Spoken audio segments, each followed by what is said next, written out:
We are just days away from the deadline for Congress to fund the government. Now, if that doesn't happen, millions of Americans are at risk of losing access to critical government programs. We'll hear from House Speaker Kevin McCarthy about ways to keep the government running in just a few minutes. But first, we want to hear from the voices who would see the effects of a shutdown. KSHB 41 reporter Jian Kim talked with people providing assistance to those who don't know where their next meal will come from. A government shutdown could mean a stretch of resources. We are awaiting almost a perfect storm. A perfect storm of inflation, high cost of living, and a struggling economy. Joanna Sebelin says demand hasn't dropped since spiking 41% during the pandemic.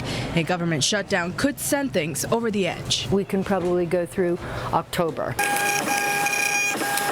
Harvesters is already working on setting up expanded food distributions that target federal employees or government contractors. The federal government is the largest employer in the metro area.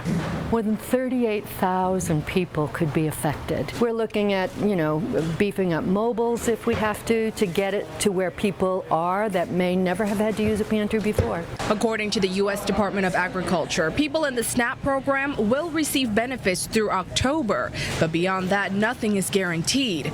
Funding for the WIC program, which benefits mothers and babies, will run out within a matter of days if a shutdown happens. Carl Plager with City Union Mission says a lot of those mothers and babies could end up here. We're looking at how do we staff up and just make sure we have the additional mission employees there to help check people in and take care of it. We'll reach out to some of our food vendors and sources to try to make sure our pantries are as full as possible. Staff says they also expect a higher demand at their shelters if HUD funding runs out, leading to more evictions.